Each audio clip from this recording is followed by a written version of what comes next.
نحمده ونصلي ونسلم على رسوله الكريم. أما بعد فأعوذ بالله من الشيطان الرجيم. بسم الله الرحمن الرحيم. إلا تنصروه فقد نصره الله إذ أخرجه الذين كفروا ثاني اثنين إذ هما في الغار إذ يقول لصاحبه لا تحزن إن الله معنا فأنزل الله سكينته عليه وأيده بجنود لم تروها وجعل كلمة الذين كفروا السفلى وكلمة الله هي العليا. وقال تبارك وتعالى وسيجنبها الأتقى الذي يؤتي ماله يتزكى وما لأحد عنده من نعمة تجزى إلا ابتغاء وجه ربه الأعلى ولسوف يرضى. صدق الله العظيم. إن الله وملائكته يصلون على النبي يا أيها الذين آمنوا صلوا عليه وسلموا تسليما. اللهم صل على سيدنا ومولانا محمد وعلى آل سيدنا ومولانا محمد وبارك وسلم. الصلاة والسلام عليك يا رسول الله وعلى آلك وأصحابك يا حبيب الله. الله رب محمد صلى عليه وسلم نحن عباد محمد صلى عليه وسلم صلاة وسلاما عليك يا رسول الله. معزز و محترم مشائخ و علماء اسلام و معزز و محترم حاضرین و سامعین، آج کی اس پروقار تقریب میں حاضری کا شرف و اعزاز حاصل ہو جانا میرے لیے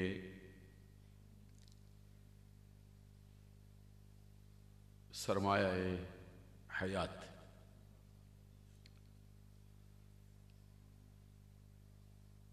حضرت حافظ گلزار احمد انجم صاحب دامت برکاتہم العالیہ والقدسیہ کے فرمان پر لبیک کہتے ہوئے مجھے بہت خوشی اور مسرت ہوتی۔ حضرت کے سایہ شفقت میں زندگی کے جو لمحات گزرے ہیں وہ میرے گناہوں کا کفارہ ہے۔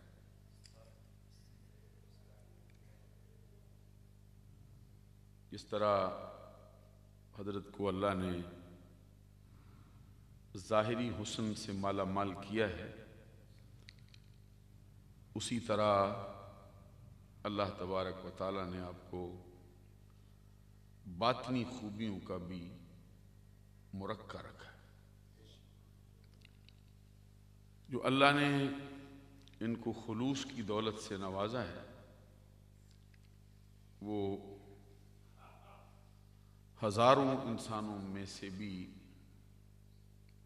باوجود تلاش بسیار کے شاید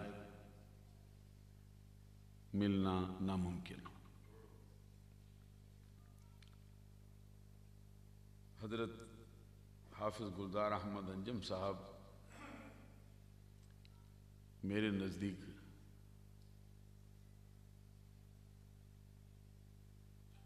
یہ اثر تاپا مجسمہ عشق مصطفیٰ ہے۔ اللہ نے ان کو جو درد کی دولت عطا فرمائی ہے،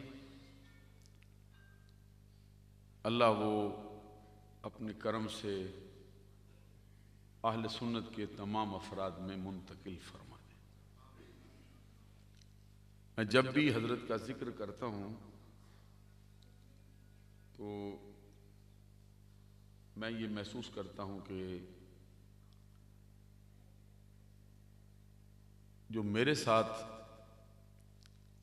متعلق لوگ ہیں وہ بھی اس بات پر فخر کرتے رہیں گے کہ مجھے بھی چند گھڑیاں حافظ گلزار احمد انجم کے ساتھ گزارنے کا شرف نصیب ہوا۔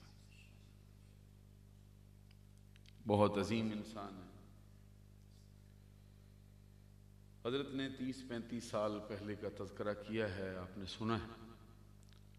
اس وقت بھی ان کی خطابت پورے عروج پہ تھی۔ آج بھی میں محسوس کرتا ہوں کہ میرے متعلق بھی کچھ الفاظ ارشاد فرما دیتے ہیں، مگر سچ یہ ہے کہ ان کے سامنے بڑے بڑے خطیبوں کی زبانیں گنگ ہو جاتی،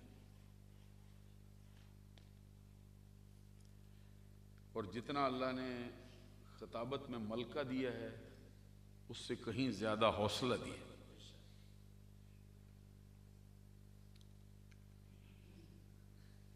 مجھے فرما رہے تھے کہ ابھی میں بولتے ہوئے تھوڑا جھجکتا ہوں، تو سچ بات میں بھی کہتا ہوں۔ ہمارے ایک دوست ہیں، ان کا ایک شعر ہے، جو دھنی تھا گفتگو کا وہ چراغ بزم تھا، جو دھنی تھا گفتگو کا وہ چراغ بزم تھا، جا کے اس کی بزم میں بے زبان کچھ بھی نہ تھا۔ پھر میں وہ بھی کہوں گا جو مرزا اسداللہ غالب نے کہا ہے، بات کہنے پہ وہاں زبان کٹتی ہے، وہ کہیں اور سنا کرے۔ حضرت کے آگے الفاظ بھی ہاتھ باندھے کھڑے رہتے ہیں، علوم بھی آپ کی توجہ کے منتظر رہتے ہیں۔ آج میں نے ان کے شہزادے کو بھی دیکھا ہے کہ انہوں نے عربی زبان میں بڑی فصیح و بلیغ گفتگو فرمائی اور بڑی روانی سے فرمائی،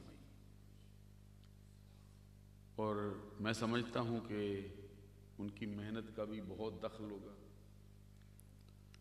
اللہ کے فضل کے بغیر تو کچھ ہو نہیں سکتا، لیکن یہ حضرت حافظ گلزار احمد انجم صاحب کا جو خون ان میں منتقل ہوا ہے اس کا بھی اثر بہت ہے۔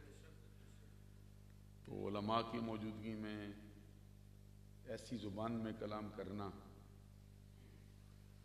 جس میں گفتگو کرنا آسان نہیں ہوتا۔ بہت اچھی گفتگو فرمائی، حضرت شاہ صاحب نے بھی بہت اچھا کلام کیا ہے۔ یہ میں ایک جگہ پہ کوئی اچھا خطیب ہوتا ہے اس کی وجہ سے پھر بہت اچھے خطیب پیدا ہونا شروع ہو جاتے ہیں۔ الناس علی دین ملوک، اس کا لغوی معنی ہوتا ہے کہ لوگ اپنے بادشاہوں کے دین پہ ہوتے ہیں، لیکن اس کا صحیح معنی یہ ہے کہ لوگ اپنے رہنماؤں کے دین پہ ہوتے ہیں۔ اچھا رہبر ہو، اچھا رہنما ہو تو وہ قوم کو منزل مقصود پر لے جاتا ہے۔ رہبر اچھا نہ ہو پھر قوم تباہی کے گڑھے میں گر جاتی ہے۔ عربی زبان کا ایک شعر ہے جس میں کسی نے کہا اذا کان الغراب دلیل قوم سیہدیہم من طریق الہالکین، جب کسی قوم کا رہبر و رہنما قوا ہو تو وہ پوری کی پوری قوم کو تباہی و بربادی کے گھڑے میں گرا دیتا ہے۔ تو حافظ صاحب کی محنت سے اور ان کی کوشش سے بڑے بڑے لوگ جو بولنا اپنے لیے مشکل محسوس کرتے تھے بڑے بڑے نامور خطیب ہو گئے، کیونکہ میں نے دیکھا ہے ان کی کوشش شروع سے رہی ہے کہ اپنے ساتھیوں کو بھی اٹھا لیتے ہیں۔ اس وقت بھی ان کے زمانہ طالب علمی میں بھی ہم نے دیکھا کہ ایک حدیث ہے، نبی اکرم صلی اللہ علیہ وسلم کا فرمان ہے، یہ اس وقت بھی میں دیکھتا تھا اس کا مصداق تھا۔ سرکار کا فرمان ہے من حسن اسلام المرء ترکہ ما لا یعنی، من حسن اسلام المرء ترکہ ما لا یعنی۔ اس کا مطلب یہ ہے کہ آدمی کے اسلام کی خوبی یہ ہے کہ لا یعنی چیزوں کو چھوڑ۔ اس وقت بھی یہ لا یعنی چیزوں کے پیچھے نہیں پڑتے، یہ ان کی معاشرتی خوبیوں میں سے ایک خوبی۔ دوسرا یہ ہوتا ہے کہ بہت سے لوگ اپنا وقت باتوں میں ضائع کر جاتے ہیں اور ہم جولیوں میں بیٹھ کے گپے لگاتے رہتے ہیں۔ اللہ نے حافظ صاحب کو اس سے بھی بہت حد تک بچا کر، استاد حمیدی کا ایک شعر ہے، جو بڑے عربی دان لوگ بیٹھے، یہ وہ فرماتے لقاء الناس لیس یفید شیء سوى الحزیان من قیل وقال فاقلل من لقاء الناس الا لأخذ العلم او اصلاح حالی۔ سبحان اللہ کون؟ کیونکہ آپ نے تو اردو کے یہ پنجابی کے شعر سنے، یہ عربی کے، استاد حمیدی کا شعر۔ استاد حمیدی امام بخاری کا استاد، یہ وہ استاد امام بخاری کا جیسے پہلی حدیث کتاب الوحی میں لائے، لقاء الناس لیس یفید شیئا سوى الحزیان من قیل وقال۔ فرماتے ہیں کہ لوگوں کے ساتھ ملاقات کرنا کچھ فائدہ نہیں ہوتا۔ کیا فائدہ دیتا ہے؟ سوى الحزیان من قیل وقال، سوائے دماغ خراب کرنے کے اور بکواس کرنے کے کچھ بھی حاصل نہیں، ہذیان کے سوا کچھ ملتا نہیں۔ کہتے فَأَقْلِلْ، میں نصیحت کرتا ہوں، فَأَقْلِلْ مِن لِقَاءِ النَّاسِ إِلَّا، لوگوں سے ملاقات چھوڑ دے، کم کر دے۔ الا لاخذ العلم و اصلاح حال. اگر ملاقات کرنی ہے تو علم کے حصول کے لیے استاد کے پاس بیٹھ جا. اگر ملاقات کرنی ہے اپنے اس احوال کی اصلاح کے لیے کسی پیر و مرشد کا دامن تھام لے. تو کچھ چیزیں ہوتی ہیں جو بندوں میں سکھانے سے آتی ہیں، کچھ چیزیں ایسی ہوتی ہیں جو اللہ نے بندے میں ودیت کر دی، جو گاڈ گفٹ جس کو کہتے ہیں. تو حافظ صاحب کو اللہ نے یہ چیزیں ودیت. اور پھر سب سے خوبی بڑی ان کی اس وقت بھی یہ تھی کہ ان کی آنکھیں جیسے ہی سرکار کا اسم گرامی آتا تھا نم ہو جاتی. کوئی محفل میں نے ان کی ایسی نہیں دیکھی جس میں ان کی آنکھ نمناک نہ ہو. جب بھی ذکر مصطفیٰ چھڑا ہے چھم چھم ان کے آنسو گرنا شروع. میری دعا ہے اللہ تبارک و تعالی حضرت حافظ صاحب کی عمر میں برکت اور درازی عطا فرمائے. ان کا جو فیض ہے وہ ان کے بیٹوں میں بھی منتقل فرمائے، اور ہم سب جو ان کے چاہنے والے ہیں ہم میں بھی منتقل فرمائے. یہ جو کھیپ تیار کرتے ہیں اپنے ساتھیوں کی، اللہ تعالیٰ نے جو درد ان کو دیا ہے وہ ان کے تمام متعلقین کو عطا فرمائے. آپ دیکھ رہے ہیں کہ میرے بارے میں حضرت نے فرمایا کہ شام سے ہم نے باندھ کے رکھا ہے. یہ سچ فرمایا، لیکن میں کوئی تنگ دلی سے نہیں بندھا تھا، خوش دلی سے بندھا رہا. میں خوش دلی سے بیٹھا. ساری رات بھی پہلے بھی ان کی عادت ہے بٹھا دیتے ہیں. یہ پہلی مرتبہ نہیں ہوا. میں غصے سے نہیں کہہ رہا، یہ میں خوش دلی سے کہتا ہوں. جب بھی میں آیا ہوں حکم دیا ہے انہوں نے کہ سر شام آؤ.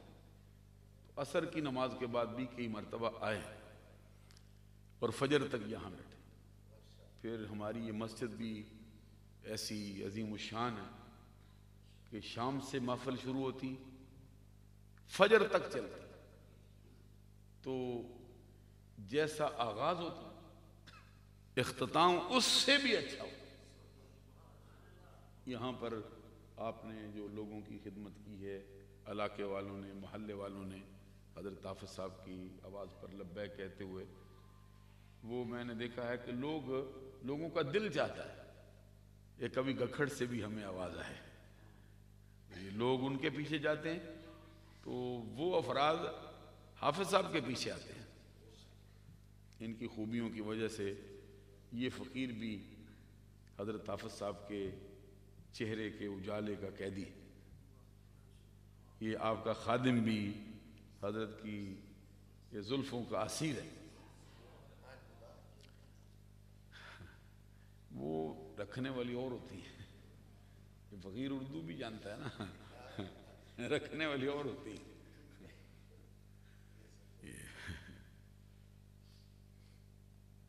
علماء کا جمع غفیر ہے، بڑے پڑھے لکھے افراد تشریف فرما ہے، اور سادات کا بھی جمع غفیر رہا ہے، مشائخ کا بھی، خطباء کا بھی، اساتذہ کا بھی، حفاظ کا، قراء کا. تو ابھی تک میں دیکھتا ہوں کہ بڑی محبت سے حضرت حافظ صاحب کی ہم نوائی کے لیے ہستیاں سٹیج پہ جلوہ فرما ہیں. فخر السادات، پروردہ آغوش ولایت، پیر طریقت حضرت پیر سید غلام مصطفیٰ شاہ صاحب گردیزی دامت برکاتہم العالیہ والقدسیہ، باوجود اس کے کہ سید ہیں، بہت گھرانے سے اونچے سے ہیں، حافظ صاحب کے ساتھ وہ بالکل گلے ملے رہتے.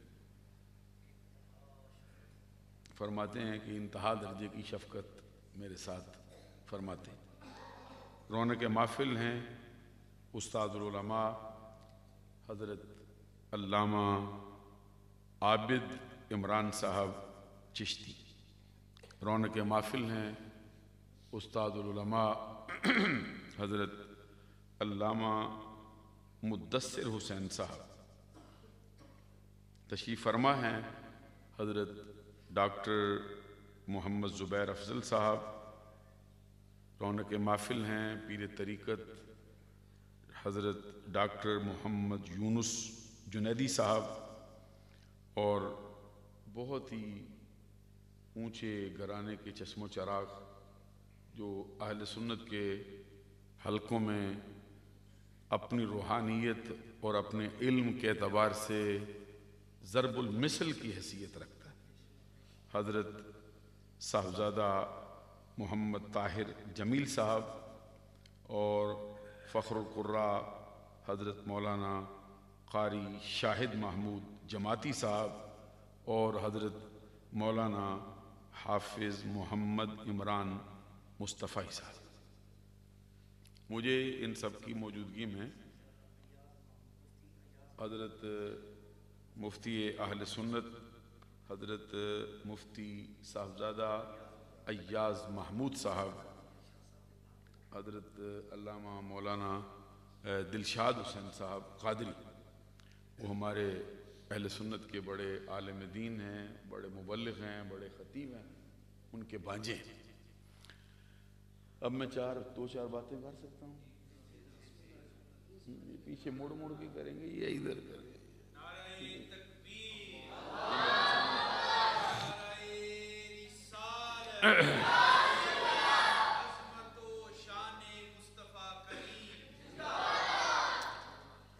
حضور صدیق اکبر رضی اللہ تعالیٰ عنہ، میں ذرا زیادہ آشنا نہیں ہوں، مجھے امید ہے کہ کوئی بات ذرا آپ کے ادب کے تھوڑا خلاف ہو جائے تو پھر مجھے معاف کر دینا۔ حضرت صاحبزادہ کاشف جماعتی صاحب، ان کا چہرہ ہی بتا رہا تھا کہ کوئی خاص شخصیت، انگریزی میں کہتے ہیں face is the index of mind, index of mind, اس کا مطلب ہوتا ہے کہ چہرہ شخصیت کا آئینہ ہوتا ہے، اس کو چہرے کو دیکھ کے پتہ چلتا ہے کہ اندر کیا شے پڑی ہے۔ میں تو شام سے ہی دیکھ رہا تھا، میں نے کہا کوئی تعارف بھی نہیں ہوتا، کوئی بتاتا بھی نہیں، پھر مرحبا۔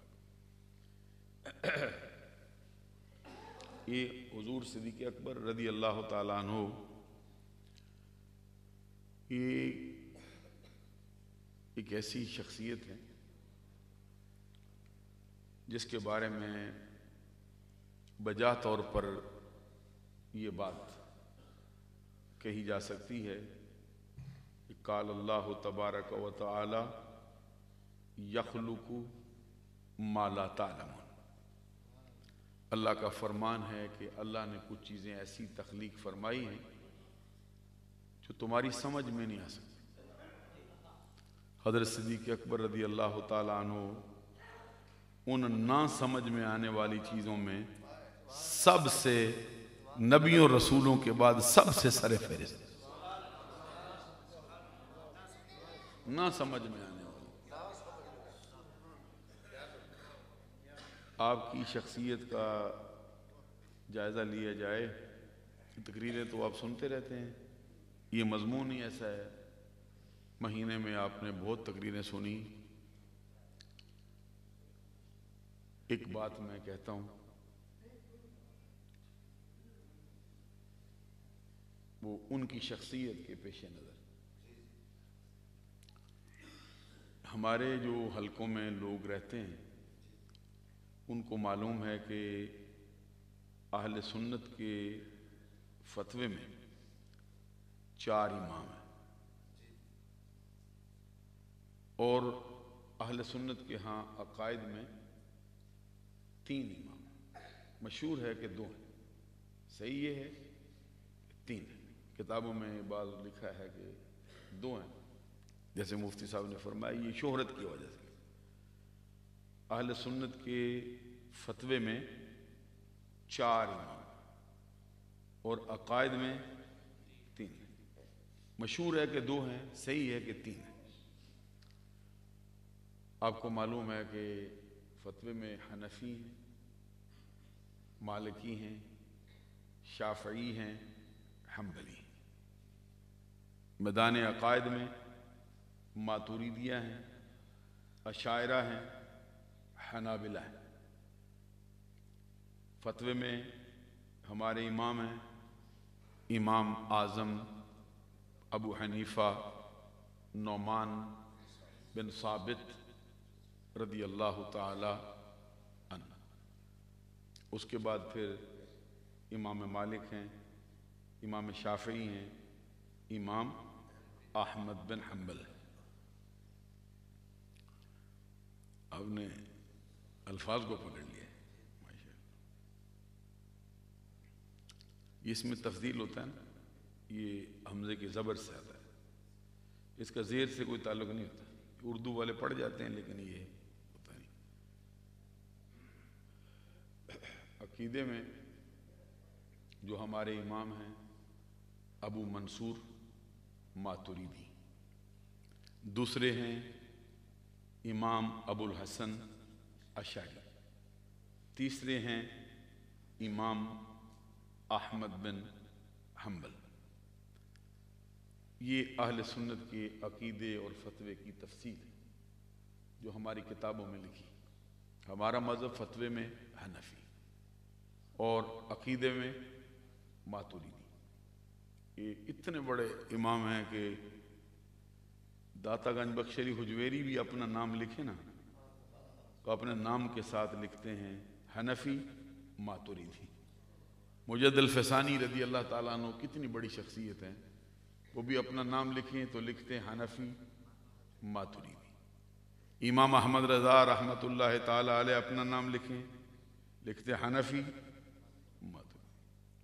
تو امام ابو منصور ماتوریدی کی سطح کا بندہ ہے جو اشاعرہ کا امام ہے، عقیدے میں اہل سنت کا وہ بہت بڑے امام ہیں، امام ابو الحسن اشعری رضی اللہ تعالیٰ عنہ۔ ان کا ایک فرمان ہے صدیق اکبر کی شان میں وہ سنانا چاہتا ہوں، اسی سے میری تقریر کا آغاز ہو۔ یہ کہتے ہیں کہ کلام الامام امام الکلام، کلام الملوک ملک الکلام، کہ اماموں کا کلام کلاموں کا امام ہوتا ہے، بادشاہوں کا کلام کلاموں کا بادشاہ ہوتا ہے۔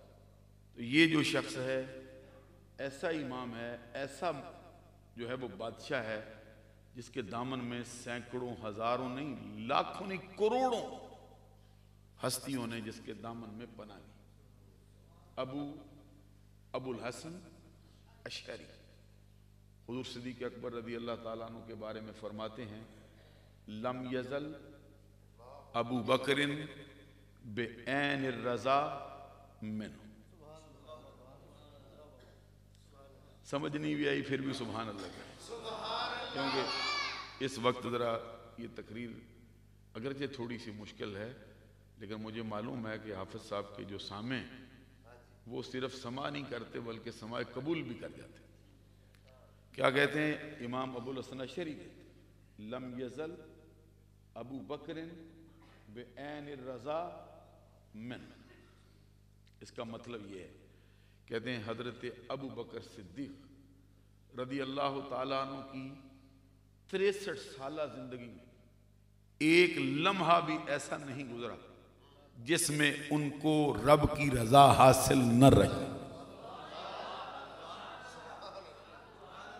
63 سالہ زندگی، یعنی 63 سالہ زندگی میں صدیق اکبر رضی اللہ تعالیٰ عنہ کو ایک لمحہ بھی ایسا میسر نہیں ہوا جب ان کا وہ لمحہ رب کی رضا کے بغیر گزرا۔ حالانکہ انہوں نے جو نبوت کے اعلان سے پہلے وقت بسر کیا ہے 37 سال سے زائد ہے،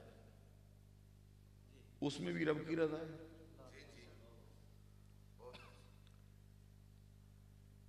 یہ کسی دیوانے کی بڑھ نہیں ہے، یہ کوئی عام درجے کا بندہ نہیں ہے، اس کے سامنے بڑے بڑے امام بھی کھڑے نہیں ہو سکتے۔ اس نے یہ کہا کہ بعین الرضا من، ابو بکر کو رب نے یہ مرتبہ دیا ہے کہ 63 سالہ پوری زندگی میں ایک لمحہ بھی ایسا نہیں جس میں رب کی رضا کو نہ پائے۔ ایک اور بزرگ ہوئے ہیں جن کا اسم گرامی ہے امام قسطلانی، انہوں نے بخاری شریف کی شرح لکھی، اس کا نام ہے ارشاد الساری۔ یہ بخاری کی شرح جیسے بڑی بڑی مشہور شروحات ہیں ان میں سے یہ بھی ہے۔ اس میں انہوں نے اس مسئلے پر کلام کیا، کہتے ہیں کہ اختلف الناس بمرادہ ھذا الکلام، یہ جو کلام ابو الحسن اشعری نے کہا ہے نا، اس پر کچھ لوگوں نے اختلاف کیا۔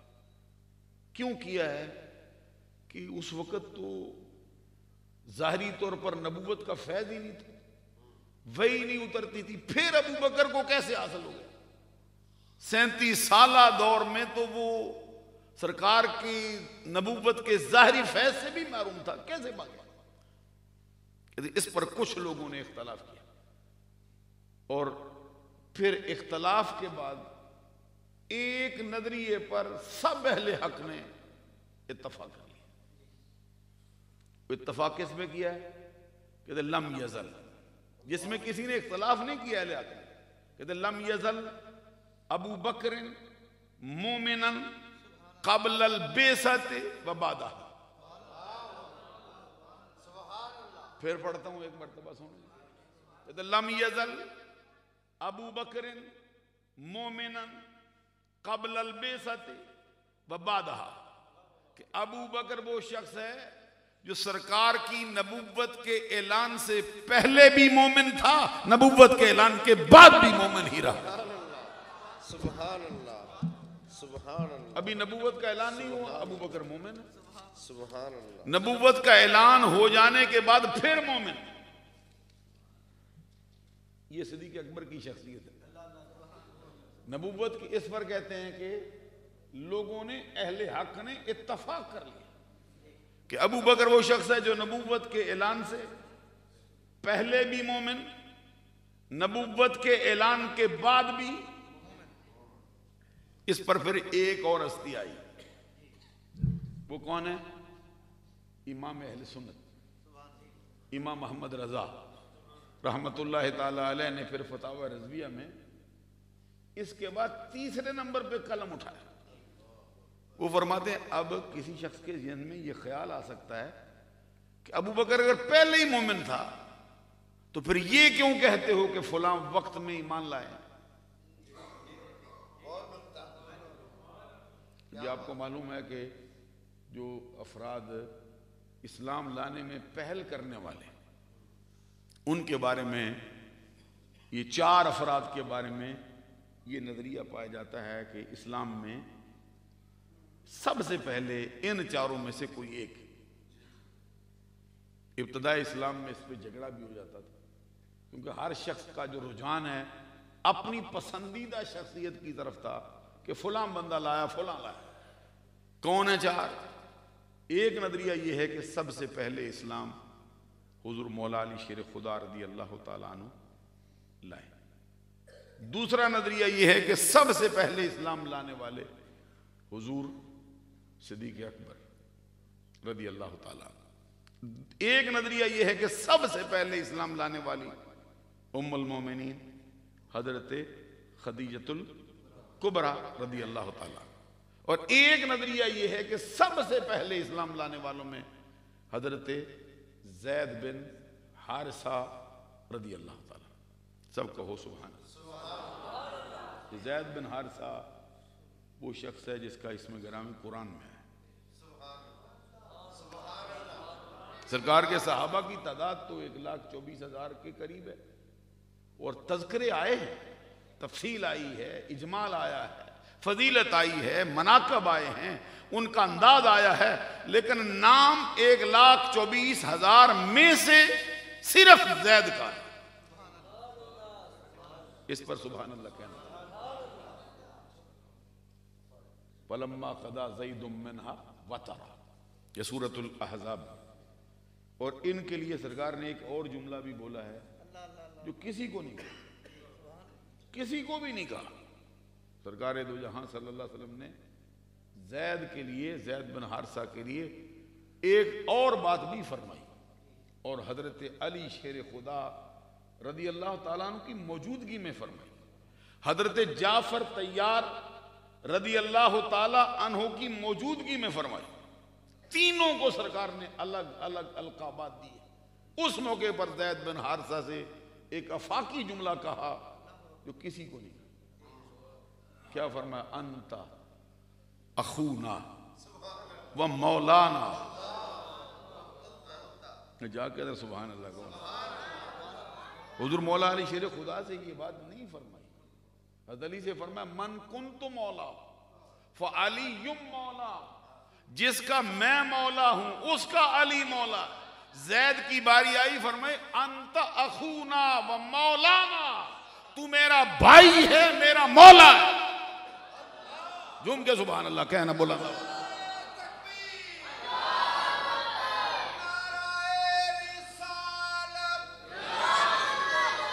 تو یہ بخاری سے پڑھتا ہوں۔ حضرت علی شیر خدا سے فرمایا جس کا میں مولا اس کا علی مولا۔ تو زید کی باری آئی تو فرمایا تو میرا مولا۔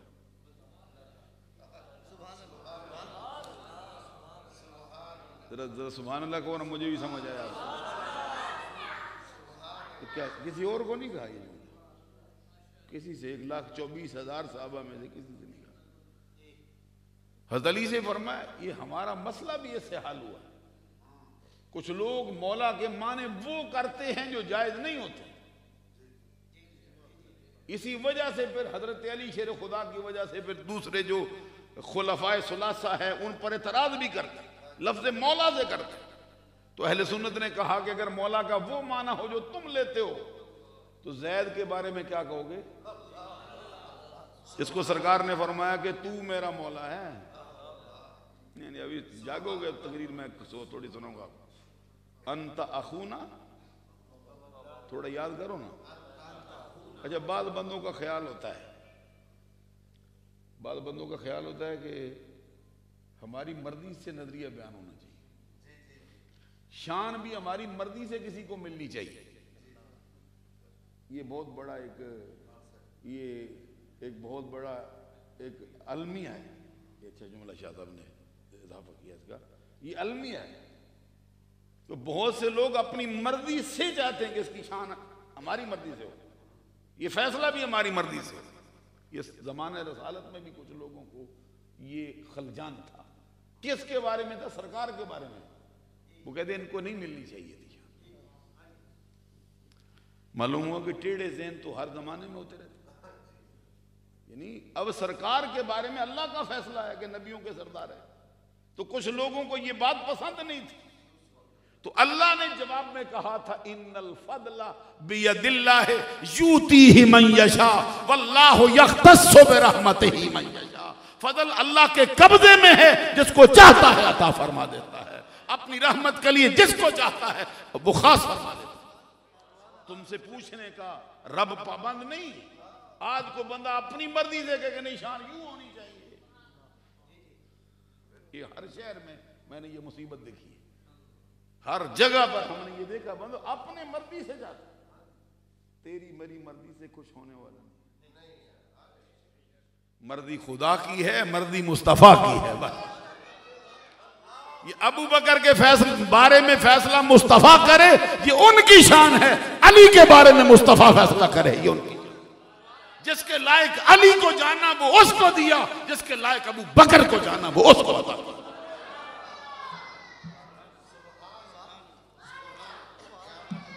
یہاں پہ میں جو بات آپ سے کرتا ہوں، یہ فرمایا یہ جو ایک مسئلہ ہے نا، بعض لوگوں کا خیال ہے کہ یہ جو سنی لوگ ہیں یہ اہل بیت سے محبت نہیں کرتے۔ یہ بیکار سی بات ہے، جگہ جگہ پر سننے میں آتی۔ تو ہمارے جو امام ہیں حضور امام ربانی سے میں سناتا ہوں، مجد الفسانی رضی اللہ تعالیٰ عنہ نے مکتوبہ شریف میں 2 باتیں، آپ کا چونکہ سلسلہ ہے تو ہم فقیر بھی چاروں سلاسل سے، یہ نظر صاحب بھی چاروں سلاسل سے، جو مجھے پتا ہے یہ سلسلہ ہے۔ حضور امام ربانی مجد الفسانی نے دو باتیں کی اہل بیت کے بارے مکتوبات میں. فرماتے ہیں کہ محبت اہل بیت سرمایہ اہل سنت. دوسری بات کہتے ہیں محبت اہل بیت علامت اہل سنت. سرمایہ کی تو سمجھ آتی ہے نا آپ, کہ ان کی جمع پونجی ان کے پاس یہی ہے جس سے وہ اللہ کی بارگاہ میں ان پہ کرم ہوگا. یہ سرمایہ اہل بیت کی محبت اہل سنت کے پاس. دوسری بات میں کہتے ہیں یہ صرف سرمایہ نہیں, یہ اہل سنت کی علامت ہے. علامت کیا شے ہوتی ہے؟ یہ حضرت نے اینک پہنی, تو اینک اگر ان کی علامت ہو نا تو پھر یہ کوئی اور نہ پہن سکے. میں نے امامہ باندھا ہے, یہ میری علامت نہیں. علامت تب ہوگی جو صرف جان میں ہی پہنتا ہوں. سمجھ آتی ہے نا؟ حضرت ٹوپی پہنتے ہیں تو ان کی علامت تب ہو سکتی جب دنیا میں ٹوپی پہننے والے صرف ایک ہی ہوں. یعنی علامت ایک اعتبار سے کسی چیز کا خاصہ ہوتی, اور خاصے کی کئی تعریفیں آئی. مشہور تعریف ہے خاصۃ الشیء ما یوجد فی ولا یوجد فی غیرہ. کسی چیز کا خاصہ وہ ہوتا ہے جو اس میں ہو, اس کے غیر میں نہ ہو. کسی چیز کا خاصہ وہ ہوتا ہے جو اس میں ہو, اس کے غیر میں نہ ہو. مطلب یہ ہے کہ اہل بیت سے محبت صرف سنی کر سکتا ہے, دوسرا نہیں کر سکتا. یہ سنی ہی کر سکتا ہے, دوسرا کر ہی نہیں سکتا اہل بیت سے. یہ ان کا, ہمارے سلسلے میں ایک بزرگ آئے ہیں سلسلہ علی چشتیہ میں, وہ بھی ان کے زمانے کے بنے, حضور امام ربانی کے زمانے کا بنے. اس کو بھی مجدد کہا گیا اور وہ بھی سید ہیں. انہوں نے اپنی کتاب میں نظریہ اہل سنت لکھا ہے. وہ فرماتے ہیں کہ حب اولاد نبی, حب نبی اصل, حب اولاد نبی, حب نبی اصل, ہر کے رائی حب نہ باشد اجنبی اصل. کہتے ہیں نبی صلی اللہ علیہ وسلم کی اولاد کی سچی محبت حقیقت میں سرکار ہی کی محبت کا نام ہوتا ہے. اور جس شخص کو یہ محبت نصیب نہیں ہوئی وہ کسی اور جماعت کا بندہ ہو سکتا ہے, سنی نہیں کہلا سکتا ہے. ہر کے رائی حب نہ باشد اجنبی, یہاں لیسا منا کے معنوں میں. عربی والے حضرات سبحان اللہ ساتھ کہو کہ بندے تو جتنے ہیں نظر آتے ہیں نا, تقریر آپ ہی نے سننی ہے, کوئی بار اور آئے گا سننے کے لیے. تو یہ اعلیٰ حضرت نے تو قلم ہی توڑ دیا نا. کیا کہتے ہیں تیری نسل پاک میں تو یہ بھی کسی رافضی کا شعر ہے جی, یہ بھی کسی رافضی نے کہا ہے, یہ کسی دو چار ٹکوں پر اپنا دین بیچنے والے نے کہا ہے, یہ اہل سنت کے سچے امام نے کہا. اچھا چلو ہم نے مانا جی اعلیٰ حضرت نے کہہ ہی دیا ہے, تو کوئی ایک سنی بتاؤ نا جب یہ شعر پڑھا جائے تو اس کے سر پر بم گرتا ہو, اس کی موت ہوتی ہو, خدا کی قسم بجھی محفل ہو, یہ شعر پڑھ دو پوری محفل جو ہے جگمگا جاتی. تیری نسل پاک میں ہے تو ہے عین نور. اور اس سے اوپر چل کے دیکھو, جس کو بھی دیکھو, یہ سادی شرادی رحمت اللہ تعالی علیہ 800 سال پہلے انہوں نے جو سرکار کی نعت شریف لکھی ہے اس میں وہ کہتے ہیں, دو چار شعر اس کے پڑھ دوں, اس میں وہ فرماتے ہیں کہ درود بڑی لمبی نعت, شفیع مطاع نبی کریم قسیم نسیم وسیم جسیم بلغ الللا بکمالہ کشفت دجا بجمالہ حسنت جمیع خصالہ صلو علیہ وآلہ.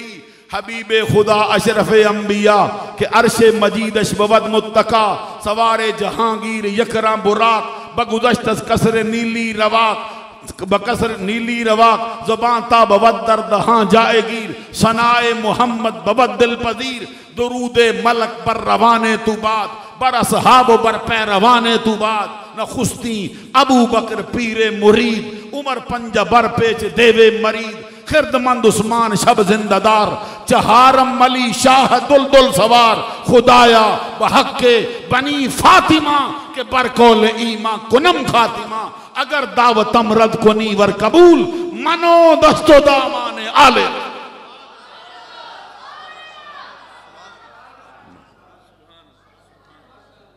یہ سادی شیرازی نے آج سے 800 سال پہلے نظریہ اہل سنت کا کیا کہتا ہے درود ملک. پھر پڑھوں ذرا سنا دوں آپ کو. نیند آئی ہے رات بڑھ گئی ہے لیکن چہرہ ذرا مسکراتا رکھو نا تک نہیں سنا دوں گا. کہتے ہیں درود ملک بر روان تو بعد بر اصحاب و بر پیروان تو بعد. اے نبی صلی اللہ علیہ وسلم تیرے بدن مبارک کے ایک ایک رونگڑے پر رب کے فرشتوں کا درود ہو. بر اصحاب و بر پیروان تو بعد تیرے تمام صحابہ پر تیرے تمام پیروکاروں پر رب کا درود ہو. پھر کہتے ہیں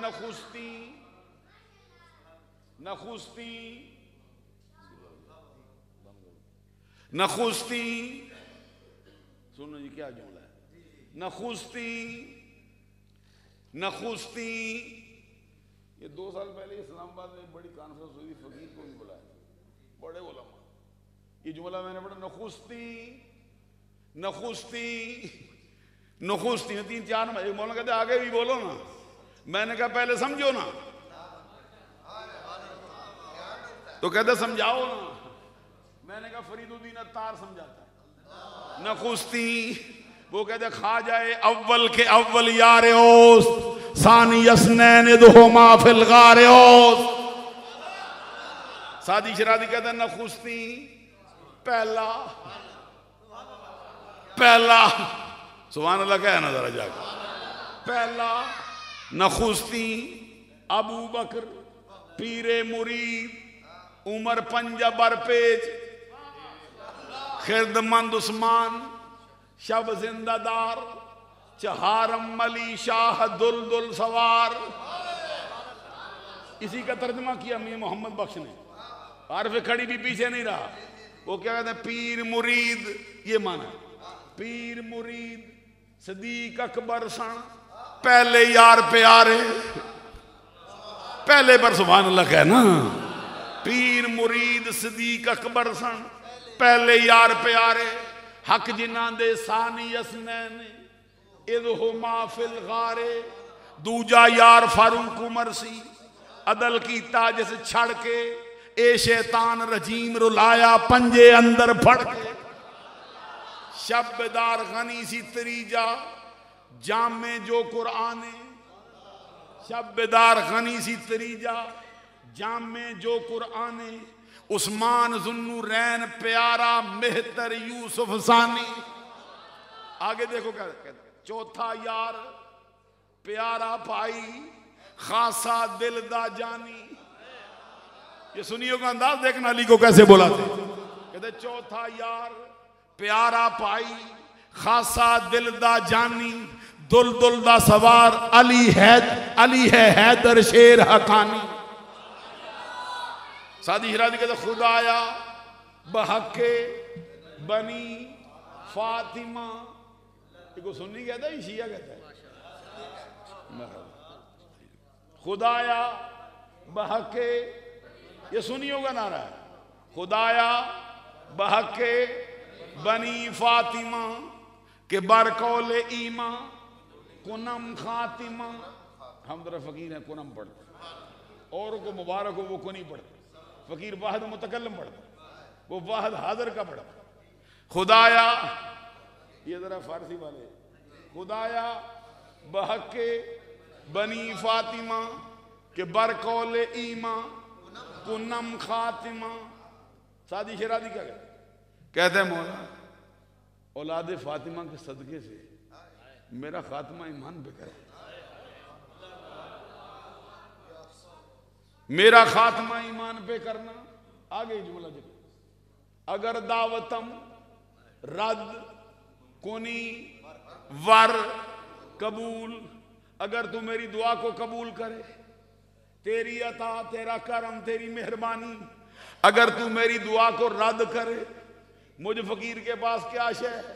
میں عاجز، میں مسکین، میں نہ مانا، میری حیثیت کیا ہو سکتی ہے؟ لیکن ایک بات ہے میرے پاس پیش کرتا ہوں، منو دستو دامان آل رسول، ہاتھ میرا ہے دامن آل رسول کا ہے، اب آگے تو جان، تیرا معاملہ جانے۔ میرے پاس تو یہی تھا، میں نے پیش کر دیا، میرے پاس تو یہی تھا۔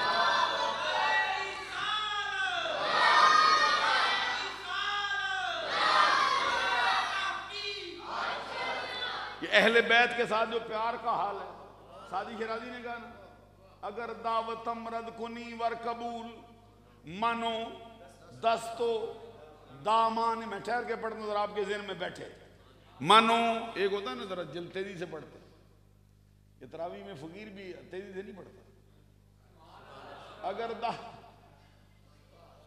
اگر منو دستو دامان آل رسول، میاں محمد بخش پھر اس جملے کو دہراتا ہے، اس کی بھی سن کیا گیا جو سادی شیرازی نے کہا وہی میاں صاحب نے کہتے توڑے رد سوال کرے سے توڑے عرض قبولیں، تیری مرضی ہے قبول کر لے، تیری مرضی ہے رد کر لے، ہم کیا کر سکتے؟ لیکن ایک بھروسہ ہے، دیکھو بھروسہ سنیے کے پاس ہے کیا؟ کیا کہتے توڑے رد سوال کرے سے توڑے عرض قبولیں، میں بھی دوئی جہانی پھڑیا دامن آل رسولے، میں بھی دوئی جہانی پھڑیا دامن آل رسولے، اور بعد میں جہاں پہ جا کے پورے بند کو مکمل کرتے ہیں، یہ کہتے ہیں آل اولاد تیری دا منگتا، آل اولاد تیری دا منگتا، میں کنگال سے آنی پاؤ خیر محمد تائیں صدقہ شاہ جلان۔ کوئی ایک سنی بتاؤ کسی موقع پر کبھی اہل بیت سے ماورا ہوا؟ ایک بات میں کہہ دوں آپ سے، ابتدان میں پڑھتا ہوں، ایک حدیث مجھے یاد آتی ہے، یہ میں اس سے کہتا ہوں کہ اہل بیت کا دامن سنیوں نے 1400 سالوں میں نہیں چھوڑا، یہاں تک کہ اہل بیت کے مقابل کوئی بات اجتہادی طور پہ بھی آئی ہے، پھر بھی اہل سنت اہل بیت کے ساتھ۔ ایک حدیث سنا دوں ذرا سبحان اللہ کہو تو مجھے میں سمجھ آتی نا، آپ تقریریں سنتے ہیں ذرا تھک گئے ہیں نا، مگر نہ مجھے پتا ہے کہ آپ سبحان اللہ کہتے رہتے ہیں۔ ایک حدیث ہے جامع ترمذی میں، اس کے راوی بھی حضرت علی، لکھی کس نے؟ امام ابو عیسیٰ محمد بن عیسیٰ بن سورا بن موسیٰ بن دہاق ترمذی شافعی سنی، باب باندھا ہے صدیق اکبر کے فضائل کا باب، اس میں حدیث نہیں لایا، فاروق اعظم کے فضائل کا باب، اس میں حدیث نہیں لایا، عثمان غنی کے فضائل کا باب، اس میں حدیث نہیں لایا۔ جب باری آئی چوتھے باب کی، کس کا باب؟ حسن و حسین کے بابا کا، فاطمہ کے سر کے تاج کا، تاجدار حلتا کا، مراد کل کفا کا، سخاوت کے سمندر کا، شجاعت کے غضنفر کا، باب مدینۃ العلم کا، امت کے استاد کا، امت کے نبی کے داماد کا، ہم راز مصطفیٰ کا، دم ساد مصطفیٰ کا، مولا علی مشکل کشا شیر خدا کا، اس میں یہ روایت لائے۔ اور راوی کون؟ توجہ رکھ، راوی کون؟ حضور مولا علی شیر خدا، آپ ذکر کن کا؟ 4 یاروں کا، ترتیب کون سی جو اہل سنت کے ہاں ہے؟ ابھی چلے نہیں، جو اہل سنت کے ہاں ترتیب ہے وہی ترتیب حضرت علی نے سنائی، اور کہتے ہیں میں نہیں کہتا، میرے آقا نے کہا ہے۔ سنو کیا کہتے ہیں حضرت علی شیر خدا کہتے ہیں، سرکار نے فرمایا رحم اللہ ابا بکر زوجنی ابنتہ وحملنی الى دار الحجرہ واتق بلالا من مالہ، رحم اللہ عمرہ یقول الحق ان کان مرا وترکہ الحق ومالہ صدیق، رحم اللہ عثمان تستحیہ الملائکہ، رحم اللہ علیاً اللہم آدر الحق معاہو حیث دار۔ آپ کی سبحان اللہ نے مجھے کوئی مزہ نہیں دیا.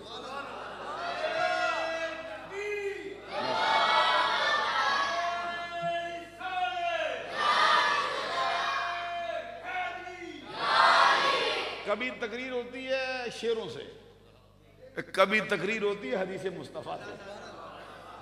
ایک مرتبہ پھر پڑھوں گا, میرا دل چاہتا ہے جب تک آپ اس حدیث کو سن کے جاگ نہ گئے, آپ کے سینے میں ٹھنڈ نہ پڑی, تو اس وقت تک پڑھتا رہوں گا. سنو کیا فرمایا, راوی کون؟ اگر 4 یاروں کا ذکر کرنا جائز نہ ہوتا تو حضرت علی چھپا لیتے نا. کیا الفاظ آئے, رحم اللہ ابا بکر زوجنی ابنتہ وحملنی الى دار الحجرہ واتک بلالا من مالہ, رحم اللہ عمرہ یقول الحق ان کان مرن وترکہ الحق ومالہ صدیق, رحم اللہ عثمان تستحیہ الملائکہ, رحم اللہ علی اللہم آدر الحق معہو حیث دار. اب معنی سنو جی, معنی کیا ہے؟ معنی سنو گا کیسے. حضرت علی شیر خدا کہتے سرکار نے فرمایا اللہ ابو بکر پہ رحم کرے جس پہ رحم کی دعا مصطفیٰ مانگتا ہو. سارا زمانہ مخالف ہو جائے, مصطفیٰ کی دعا قبول ہوگی یا زمانے کی ہوگی؟ سرکار نے فرمایا اللہ ابو بکر پہ رحم کرے, اس نے اپنی بیٹی میرے نکاح میں دی. اللہ ابو بکر پہ رحم کرے, اس نے ہجرت کی رات مجھے سوار کیا, ہجرت کے سفر میں مجھے سوار کیا. کتنا کیا؟ کلیجہ تھام کے سن. مفتی یامن یار خان گجراتی لکھتے ہیں نور العرفان میں, یہ آپ کے پاس بھی حاشیہ پڑا ہے, وہ فرماتے ہجرت کے سفر میں ابو بکر نے سرکار کو کتنا اٹھایا, کتنا چلا. صدیق اکبر سرکار کو کندھوں پہ اٹھا کر 11 میل تک چلے. یہ سمجھ نہیں آئی, 11 میل تک ابو بکر صدیق کا سینہ مصطفیٰ کے قدم چومتا رہا. حضرت حاجرہ چلی ہیں صفا و مروہ پہ, حضرت حاجرہ کے قدموں کو چوما. صفا و مروہ کے پتھروں نے, کنکروں نے, ذروں نے, رب ذوالجلال نے اس صفا و مروہ کو حضرت حاجرہ کے قدموں کی برکت سے شاعر اللہ بنایا. جو ان کے شاعر ہونے کا انکار کرے کافر ہو جائے. ابو بکر صدیق کا سینہ مصطفیٰ کے قدموں کو 11 میل تک چومتا رہا. بتاؤ کیا بنا ہے؟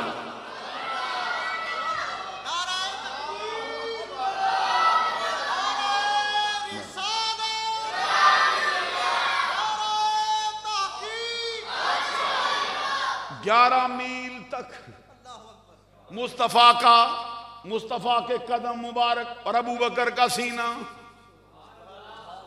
اور میر عبد الواحد بلگرامی نے ہجرت کے سفر کی ایک بات لکھ کے قلم توڑ دی. سبا سنابل میں کیا فرماتے ہیں؟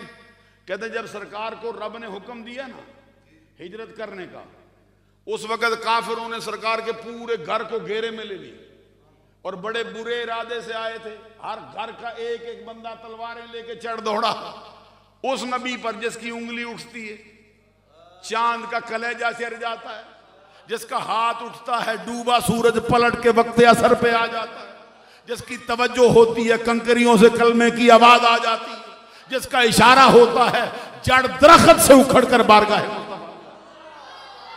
آج کافروں نے ان کے گھر کو نرگے میں لے لیا, برا ارادہ رکھتے ہیں, لیکن ادھر سے کیا آواز آتی ہے؟ مدعی لاکھ برا چاہے تو کیا ہوتا ہے؟ وہی ہوتا ہے جو منظور خدا ہوتا ہے. فانوس بن کر جس کی حفاظت ہوا کرے وہ شمع کیا بجھے جسے روشن خدا کرے. نور خدا ہے کفر کی حرکت پہ خندہ زن, پھونکوں سے یہ چراغ, یہ وہ چراغ ہے جو رب آپ جلا رہا ہے.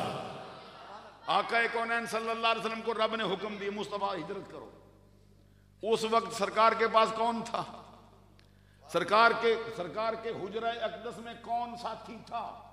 ایک ہستی حضور مولا علی شیر خدا رضی اللہ تعالی عنہ وکرم اللہ وجہ الکریم سرکار کے پاس مکہ والوں کی امانتیں تھیں، عطا کی، اپنی چادر مبارک بھی علی کو عطا کی، مزمل کی چادر، مدثر کی چادر حضرت علی شیر خدا کو عطا کی، بستر بھی عطا کیا، فرمایا علی اس بستر پہ لیٹو، چادر اوپر لے لو، یہ امانتیں ہیں، میرے بعد فلاں فلاں کو دے کے آ جانا۔ حضرت علی شیر خدا کو یہ سپرد کیا۔ ارادہ تھا کہ اب ہجرت کے سفر کا کوئی ساتھی بھی بناؤں۔ کیا ارادہ کیا؟ دل میں خیال تھا ابو بکر کے گھر جاتا ہوں۔ سرکار باہر نکلے، سین میں آئے نا، مٹی کی مٹھی ایسے اٹھے، آگے کو پھینکیے نا، لیکن رب کا کرم کیسا ہے، چاروں طرف پھیل گئی۔ اور اگر سرکار بہت غصے سے پھینکتے تو سب اندھے ہوتے نا، ہمیشہ کے لیے اندھے ہوتے نا، لیکن جزوی ہوئے۔ یہ رحمت للعالمین میں نہیں سمجھا سکتا، جزوی طور پہ نظر آنا بند ہوا۔ سرکار اپنے گھر سے نبوت کی شان سے جرت کے ساتھ باہر نکلے۔ ارادہ تھا ابو بکر کے گھر جاتا ہوں۔ جیسے ہی دروازہ کھولا، دیکھ دے کیا ہے، ابو بکر دروازے پر ہاتھ باندھے گردن جھکائے کھڑا ہے، ہاتھ باندھے گردن جھکائے کھڑا ہے۔ سرکار نے تعجب کیا، فرمایا رب نے تو مجھے آج ہی ہجرت کرنے کا حکم دیا ہے، رب کا جو پیغام لایا وہ جبریل ہے، وہ صرف مجھے ملا، کسی اور کو ملا نہیں، میں نے ایک کو بتایا وہ علی ہے، اندر ہے باہر آیا نہیں، تجھے کون بتا گیا؟ سرکار نے بھی تعجب کیا، فرمایا تجھے کون بتا گیا؟ آگے سے صدیق اکبر بولے، کہتے سرکار 2 سال بیت گئے، آپ نے ایک مرتبہ ایک وقت میں اپنے خادموں میں بیٹھ کے یہ کہا تھا رب کا حکم آئے گا کسی بندے کو، نام نہیں بتایا تھا، رب کا حکم آئے گا کسی بندے کو، ہجرت کے سفر پہ جائے گا، اپنے دوستوں میں کسی ایک کا انتخاب کرے گا۔ سرکار نہ آپ نے بندہ بتایا، نہ وہ لمحہ بتایا، نہ وہ گھڑی بتائی کہ کون جائے گا، کس کو لے جائے گا۔ سرکار وہ دن گیا، آج کی رات آئی، تیرے خادم کی ہر رات تیرے دروازے پہ گزرتی ہے، جب بھی جائے مجھے ساتھ لے۔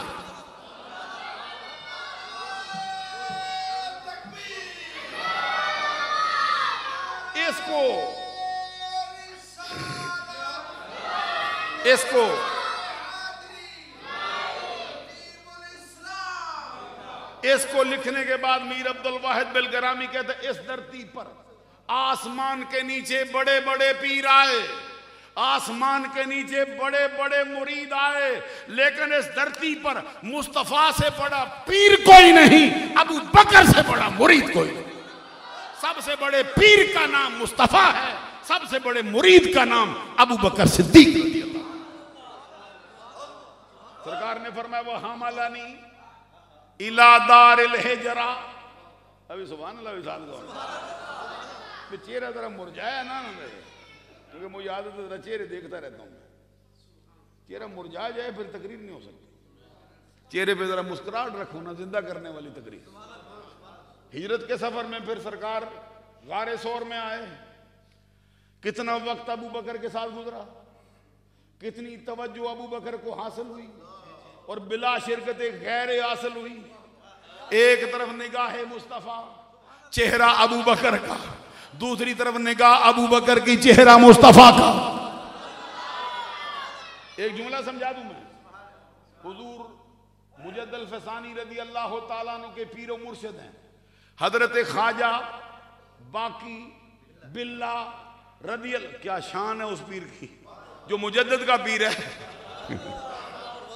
اس کے لیے کیا جملہ کہیں، جس کے مریدوں میں مجد الفسانی، جس کے خادموں میں مجد الفسانی کھڑا۔ حضرت خواجہ باقی باللہ رضی اللہ تعالیٰ عنہ سلسلہ علیہ نقشبندیہ میں ایک ایسا آفتاب ہے جس کی مثال زمانے میں نہیں ملتی۔ وہ اپنے خادم سے راضی ہو گئے تھے، ان کے فضائل کی کتابوں میں لکھا ہے، جو بھی دیکھو لکھا ہے، خان سامہ پہ راضی ہو گئے، روٹیاں پکانے والے بندے پہ پیر راضی ہو گئے، اور راضی ہو کے فرماتے تو نے میرا دل خوش کیا۔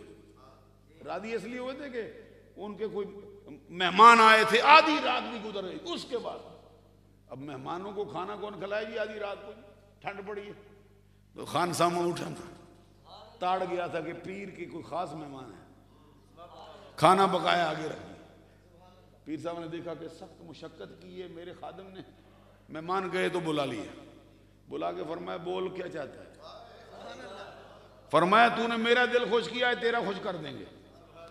آگے سے مرید کوئی میرے تیرے جیسا تو نہیں تھا، مربے مانگ لیتا، دنیا کی کوئی چیز مانگ لیتا، مرید تھا حضرت باقی باللہ کا۔ فرماتا اگر کچھ دینا ہی چاہتے ہو، کوئی مہربان ہو ہی گئے ہو تو پھر باقی باللہ ہی بناؤ نا، پھر باقی باللہ ہی بنا دو۔ تو چشم فلک میں ایسا کوئی مرید دیکھا تو نہیں پہلے سے، جس نے کہا پیر سے کہ مجھے پیر اپنے جیسا ہی بنا، تو وعدہ کر چکے تھے ساتھ ہی فرمایا بنا سکتے ہیں، تجھ میں بننے کی اہلیت نہیں، کیونکہ رب ذوالجلال کے انوار و تجلیات جو مجھ پہ پڑتے ہیں یہ باقی باللہ کا سینہ برداشت کر سکتا، کوئی اور نہیں۔ اگر تجھ پہ ایک ذرہ بھی پڑ گیا مر جائے گا۔ آگے سے وہ سچا مرید تھا، اس نے کہا راتوں کو میں بھی دیکھتا ہوں جو نور چھن چھن کے باہر آتا ہے، دروازے کی دردوں سے آتا ہے، روشن دانوں سے آتا ہے، کھڑکیوں سے آتا ہے، مروں یا رہ جاؤں میں بھی تو نظارہ کروں کہ کیا نور برستا ہے، کیا ہوتا ہے تجھ کو میں بھی کروں۔ تو حضرت خواجہ باقی باللہ راضی کو بلا لیا، فرمایا آجا۔ عشاء کی نماز پڑھی نا، دروازہ بند ہو گیا، ایک طرف پیر دوسری طرف مرید، پیر خواجہ باقی باللہ، مرید خان سامہ، کوئی قرآن کا حافظ نہیں، کوئی عالم دین نہیں، کوئی سید زادہ نہیں، کوئی بڑا علامہ فہامہ نہیں، خان سامہ روٹیاں پکانے والا۔ پیر باقی باللہ مہربان ہو گیا، توجہ کر دی اس پہ۔ رات کو عشاء کے بعد توجہ شروع ہوئی، فجر تک جاری نہیں، دروازہ کھلا فجر کو۔ جب گئے تھے تو ایک خادم دوسرا آقا، ایک خان سامہ ایک پیر۔ اب دیکھتے ہیں دروازہ کھلا، بندے دو ہی ہیں لیکن خان سامہ کوئی نہیں۔ ادھر دیکھتے ہیں باقی باللہ، ادھر دیکھتے ہیں باقی باللہ، ایک طرف اصل ہے دوسری طرف اس کا عکس جمیل نظر آ رہا، ایک طرف وہ ہے جو بنانے والا ہے، ایک طرف وہ ہے جو فیض پانے والا۔ دیکھنے والی آنکھ تاڑ گئی تھی کہ اصل جو ہیں وہ یہ، کیونکہ ان کے حواس باقی تھے، جو بنایا گیا تھا حواس کھو بیٹھے، کہ تجلیات پڑتی تھی، 3 دن تک زندہ رہا، مر گیا۔ اب میں یہ کہتا ہوں خواجہ باقی باللہ ایک رات توجہ کرے اپنے خان سامہ پر، اپنے جیسا بنا دے، غار ثور میں مصطفیٰ توجہ کرے ابو بکر پر، کیا بنایا ہوگا، کیا دیا ہوگا، دکھا دو۔ سرکار نے فرمایا رحم اللہ ابا بکر زوجنی ابنتہ وحملنی الی دار الحجرہ واتک بلالا من مالہ۔ اللہ ابو بکر پر رحم کرے، اس نے اپنا مال دے کر بلال کو خرید کر آزاد کیا۔ سبحان اللہ کہنا۔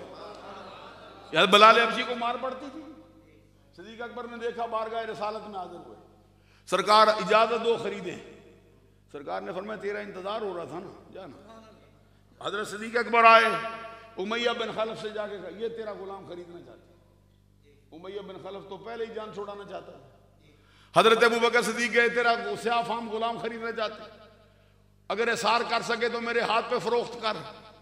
آگے سے وہ کیا کہتے، کچھ باتیں کر رہے ہیں۔ صدیق اکبر نے فرمایا بات کریں گے لیکن پہلے سودے کی بات کریں۔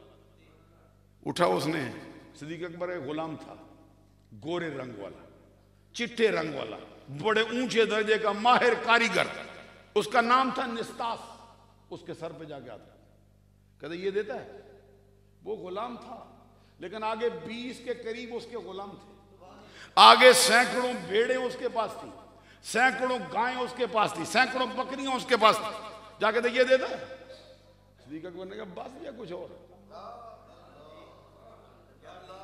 سبحان اللہ۔ دیکھو اس نے کہا 1000 دینار۔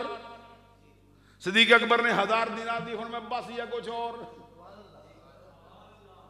پھر وہ کہتا ہے اتنا سونا، کبھی فتاوی رضویہ اٹھا کے دیکھ کتنا سونا، کتنے 1000 دینار۔ حضرت صدیق اکبر سے مانگتا رہا، آپ دیتے رہے، فرمایا بس یا کچھ اور؟ حضرت صدیق اکبر نے خرید لیا، مال دے دیا، بلال حبشی کا ہاتھ پکڑ کر لے جانے لگے۔ پیچھے نے امیہ بن خلف نے تانا دیا حضرت صدیق اکبر کو، کہتے پورے عرب میں مال پرکھنے اور قیمت لگانے میں تیرا ثانی کوئی نہیں۔ ایک ہوتا ہے تاجر اچھا ہے لیکن لوگ لوٹ کے لے جاتے ہیں، تو وہ کیا کہتے ہیں امیہ بن خلف، وہ کہتا ہے مال پرکھنے اور قیمت لگانے میں پورے عرب میں تیرا ثانی کوئی نہیں، پر آج تو بلال کی خریداری میں مجھ سے مات کھا گیا۔ سعدی شیرازی نے ایک جملہ لکھا ہے، وہ کہتے ہیں حضرت سعدی صاحب سے کسی نے پوچھا یہ عقل مند کون ہوتا ہے؟ فرمایا جو کسی کو دھوکہ نہ دے۔ آپ بھی دھوکہ دینا چھوڑ دو، اگر کوئی دیتا ہے تو دھوکہ دو گے تو عقل مند نہیں رہو گے۔ اس نے پوچھا نہ چل دیا، سعدی صاحب نے پیچھے سے آواز دے کے کہا آدھا سوال کر کے چلا گیا، پلٹا پیچھے، کہتا حضور آدھا کیا ہے؟ فرمایا یہ بھی پوچھنا دانش مند کون ہوتا ہے؟ عقل مند وہ ہوتا ہے جس کو کوئی جو کسی کو دھوکہ نہ دے، دانش مند وہ ہوتا ہے جس کو کوئی دھوکہ دے نہ سکے۔ حضرت صدیق اکبر کی فضیلت بیان کر کے کہتا ہے پورے عرب میں تجھے کوئی دھوکہ نہیں دے سکتا، تو کوئی عام درجے کا تاجر نہیں، آج بلال کی خریداری میں تو مجھ سے مات کھا گیا۔ صدیق اکبر زیر لب مسکرا کے کہتے کس وجہ سے؟ تو آگے تھا کافر، بلال کی خوبی کیا دیکھتا؟ یہ دشمنی کی آنکھ ہوتی ہے نا، اگر خوبیاں بھی ہوں تو اس کو عیب بھی نظر آتا ہے۔ سعدی شیرازی کا ایک شعر ہے، وہ کہتے ہیں ہنر در چشم عداوت بزرگ تر عیبست گلست سعدی و در چشم دشمناں خارست۔ آگے کوئی سبحان اللہ کہو گے نہیں نصر صاحب تو کیا کہتے ہیں؟ ہنر در چشم عداوت بزرگ تر عیبست گلست سعدی و در چشم دشمناں خارست۔ وہ کہتے ہیں کہ دشمنی کی آنکھ میں جو بڑے سے بڑا عمدہ درجے کی خوبی ہوتی ہے وہ بھی عیب نظر آتا ہے۔ سعد کہتے ہیں سعدی پھول ہے لیکن دشمن کی آنکھ میں کانٹا چھپ گیا ہے، یہ بلال پھول ہے، امیہ بن خلف کی آنکھ میں کانٹا چھپ گیا۔ حضرت صدیق اکبر سے کہتا ہے یہ اتنا کند ذہن ہے، اتنا بے عقل ہے، اس کو خرید کے کرے گا کیا؟ کالے رنگ والا ہے، موٹے ہونٹوں والا ہے، چوڑے چکلے دانتوں والا ہے، تنگ و تاریک پیشانی والا ہے، سر سے لے کر پاؤں تک مجسم سیاہی ہے، اتنا بے عقل ہے، میں نے سخت سے سخت اس کو سزا دی ہے، اس کو تو رحم کی اپیل کا سلیقہ بھی نہیں آتا۔ حضرت صدیق اکبر کے ہونٹوں میں مسکراہٹ آ گئی، فرماتے ہیں بتا نا کیا کہتا ہے؟ کہتا جب بھی مارا ہے یہی کہتا تو نے میرا جسم خریدا ہے، دل تو نہیں۔ جسم کا کام ہے تو حکم دے میں مانوں، رہ گیا دل، یہ کل بھی مصطفیٰ کا تھا، آج بھی مصطفیٰ کا ہے، مرتے دم تک مصطفیٰ کا ہے۔ حضرت صدیق اکبر نے فرمایا یہی تو مصیبت ہے، جسے تو عیب سمجھے بیٹھا ہے، اس سے بڑا ہنر ہمارے پاس کوئی نہیں۔ سرکار نے فرمایا اللہ عمر پہ رحم کرے، ہمیشہ سچ بولتا ہے، سچ اگرچہ کڑوا ہوتا ہے، اور سچ بول بول کر عمر کی حالت یہ ہو گئی اس کے دوست تھوڑے رہ گئے۔ ہم کہتے ہیں جتنے رہ گئے سچے ہی رہ گئے، جتنے ہیں نا عمر کے دوست ان میں جھوٹا کوئی نہیں ہے۔ سبحان اللہ کہو۔ اور سرکار کا فرمان ایک حدیث میں سرکار نے فرمایا عمر با، حضرت شیخ محقق نے اس کا ترجمہ کیا، کہتے عمر با حق است و حق با عمر است، ہر جا کے باشد، حق ہمیشہ عمر کے ساتھ ہے، عمر ہمیشہ حق کے ساتھ ہے، جہاں بھی عمر گیا ہو حق اس کے ساتھ ہے۔ سرکار نے فرمایا اللہ عثمان پہ رحم کرے، فرشتے بھی اس سے حیا کرتے ہیں۔ حضرت صدیق اکبر کی 3 فضیلتیں، فاروق اعظم کی 1 فضیلت، عثمان غنی کی 1، علی کی باری آئی۔ اس جملے کے لیے میں نے یہ حدیث سنائی ہے ساری۔ سرکار نے حضرت علی کی فضیلت اس مقام پر بیان نہیں کی، اس کا یہ معنی نہیں فضیلت نہیں، فضیلتیں اتنی ہیں کہ سارا زمانہ بیان کرتا رہے، زمانہ ختم ہوگا، علی کی فضیلت نہیں۔ حضرت علی شیر خدا کے لیے دعا مانگی، کیا کہا اللہم آدر الحق معہو حیث دار، اے اللہ حق کو ادھر پھیر جدھر علی ہے۔ ابھی سمجھ نہیں آئی؟ یہ دعا نہیں مانگی کہ مولا علی کو ادھر پھیر جدھر حق ہے، اب دعا مانگو اہدنا الصراط المستقیم. میں دعا مانگوں یہی، آپ مانگیں یہی، پیر صاحب مانگے یہی، سید صاحب مانگے یہی، کوئی بڑا اللہ کا ولی مانگے یہی، اللہ کے مجدد مانگے وہی، یہ صحابی مانگے یہی، نبی مانگے یہی. اہدنا الصراط تو معنی سب کے لیے الگ الگ ہوگا، معنی ایک جیسا نہیں ہوگا. آپ مانگے معنی اور، حضرت مانگے معنی اور، بڑا مانگے معنی اور، بڑا مانگے معنی اس سے بڑا مانگے معنی. کوئی اہدنا الصراط المستقیم، صراط مستقیم کی ہدایت دے، راہ نمودن راستہ دکھا دے. کوئی کہتے اہدنا الصراط المستقیم، مولا ہمیں ہدایت کا، صراط مستقیم کا سیدھا راستہ دکھا. کوئی کہتا ہے دکھایا ہے تو چلا، کوئی کہتا ہے چلایا ہے تو قائم رکھ، کوئی کہتا ہے قائم رکھا ہے تو اوپر کا درجہ دے. سبحان اللہ جم کہنا. علی کی باری آئے تو یہ نہیں فرمایا، کیا فرمایا؟ مولا حق کو ادھر پھیر. علی کی شان تو سننا، یہ سنی بیان کرتے ہیں، یہ سنیوں کے ہاں نظریہ ہے. مولا حق کو ادھر پھیر جدھر علی ہے، جدھر علی ہے ادھر حق کو پھیر. یہ نہیں فرمایا کہ جدھر حق ہے ادھر علی کو پھیر. علی کی شان اتنی بڑھا دی، فرمایا اللہم آدر الحق معہو حیث دار. اے اللہ علی جدھر جائے حق اس کے ساتھ ساتھ جائے، نہ علی حق سے جدا ہو نہ حق علی سے جدا ہو.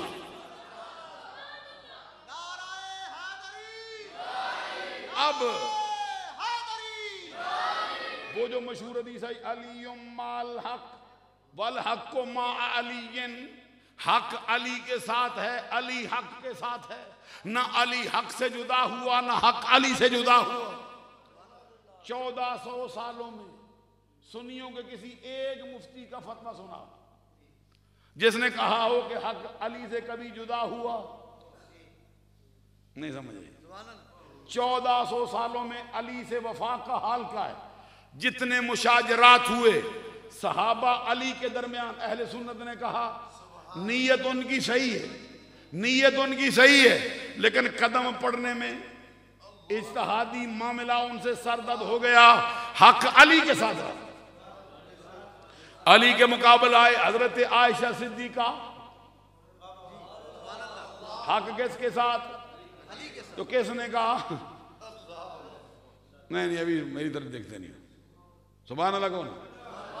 اب مقابلے میں کون آیا؟ ام المومنین عائشہ صدیقہ، صدیقہ بنت صدیق، محبوبہ محبوب رب العالمین، سچے باپ کی سچی بیٹی، پاکیزہ نبی کی پاکیزہ بیوی، سارے مومنوں کی ماں، وہ عائشہ جس کو عرش اعلیٰ سے فرشتوں کا سلام آیا تھا، جس کی طہارت کے لیے رب نے قرآن کی کتنی آیتیں نازل فرمائی. وہ عائشہ جس پر لگنے والے الزام کو دور کرنے کے لیے رب نے اپنی قدرت کو گواہ بنا دیا. رب نے اپنی قدرت گواہ بنائی. علی کے مقابلے میں عائشہ ہو، حق کس کے پاس؟ کہا کس نے؟ سنیوں کی بات کرتا ہوں. سنیوں نے کیا فتویٰ دی؟ علی کے مقابلے میں آئے عمر بن عاص، حق کس کے ساتھ؟ علی کے مقابلے میں آئے حضرت امیر معاویہ، حق کس کے پاس؟ یعنی ہم نے کہا کہ ان کی نیتیں صحیح ہیں، ان کا نظریہ صحیح ہے، لیکن قدم پڑنے میں کچھ معاملہ طے ہو گیا، اور ہر حال میں جب بھی مشاجرات ہوئے حق علی کے ساتھ. تو علی کے ساتھ اور وفا کیا ہوتی ہے؟ ایک جملہ اگلا بھی کہتا ہوں، حق ہمیشہ علی کے ساتھ، علی ہمیشہ حق کے ساتھ. علی حق سے جدا نہ ہوا تو جب ابو بکر کے پیچھے مقتدی بنا، نہیں ابھی سمجھ نہیں. جب علی ابو بکر کا مقتدی بن کے 2 سال 3 سال تک نمازیں پڑھتا رہا، حق کدھر ہوتا تھا؟ جب حضرت عمر کے پیچھے 10 سال نمازیں پڑھی، حق کدھر؟ عثمان کے پیچھے 12 سال پڑی، حق کدھر؟ سبحان اللہ کی ضرورت ہے حضرات۔ معلوم ہوا کہ جہاں علی تھا وہی حق تھا، تو اب ہے علی اور حق مقتدی تھے۔ کبھی امام عثمان ہوتا تھا، کبھی امام حضرت عمر ہوتے تھے، کبھی مقتدی علی تھا، مقتدا ابو بکر صدیق بنا۔ حضرت علی شیر خدا کا ایک فرمان سنا دوں، حضرت علی شیر خدا کا ایک فرمان سناؤں۔ ہم میں ان میں فرق یہ، وہ علی کو ماننے کے دعوے کرتے ہیں، ہم میں کیا فرق ہے؟ ہم علی کو بھی مانتے ہیں، علی کے فرمان کو بھی مانتے ہیں۔ ان کے ہاں مسئلہ کیا ہے؟ یہ علی کو ماننے کا دعویٰ کرتے ہیں، لیکن جو بات علی کہے سنو۔ پھر علی نے کیا کہا؟ کتاب کا نام کنز الامال، جلد نمبر اس کی 13، لکھنے والا کون؟ علامہ علی متقی ہندی، راوی کون؟ قاضی شریح۔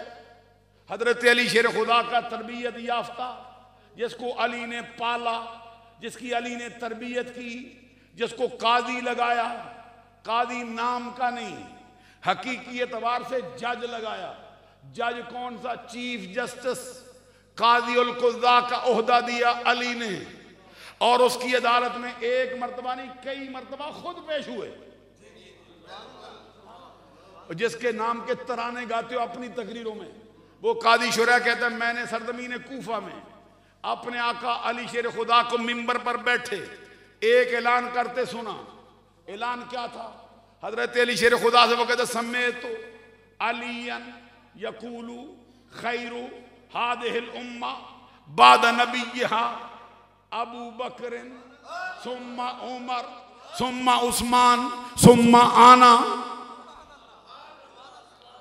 حضرت علی شیر خدا فرماتے ہیں منبر پہ بیٹھ کے اعلان کرتے سن لو، اس امت محمدیہ میں سب سے بہتر بندے کا نام ابو بکر صدیق ہے، پھر جو بہتر ہے وہ عمر بن خطاب ہے، پھر جو بہتر ہے وہ عثمان غنی ہے، پھر جو بہتر ہے میں۔ ایک اور حدیث سنو، ایک اور حدیث سنو۔ حضرت علی شیر خدا کا ایک خادم کہتا ہے، کہتے ایک دن میں نے حضرت علی کو فجر کی نماز کا وضو کروایا۔ کبھی تو بھی اپنے استاد کو وضو کروانا، کبھی اپنے پیر کو وضو کروانا، کبھی اپنے باپ کو فجر کا۔ سبحان اللہ کہتے نہیں تقریر کیسے کرتے؟ وہ خادم کہتا ہے میں نے وضو کروا دیا، وضو کروا کے میں نے کہا جولی پھیلا دی، سنو جی آپ کو بھی فیض ملے گا۔ جولی پھیلا دی میں نے کہا حضور کچھ عطا کرو۔ کہتا علی نے مجھے دیکھا نا جولی پھیلائی، مسکرا پڑے، کہتے ہیں یہ وقت مجھے بھی ملا تھا۔ ایک دن میں نے بھی اپنے آقا کو فجر کی نماز کا وضو کروایا، اور وضو کروا کے میں نے بھی جولی پھیلائی اور کہا سرکار مجھے کچھ عطا کرو۔ آگے سے بولو گا نہیں تقریر کیسے کریں؟ حضرت علی شیر خدا کی جولی پھیلی، سرکار نے مسکرا کے فرمایا علی مانگ، کیا عطا کریں؟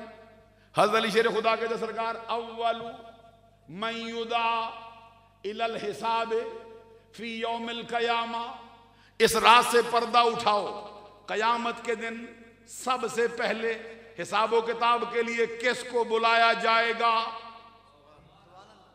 سوال حضرت علی شیر خدا کا، جواب مصطفیٰ کا۔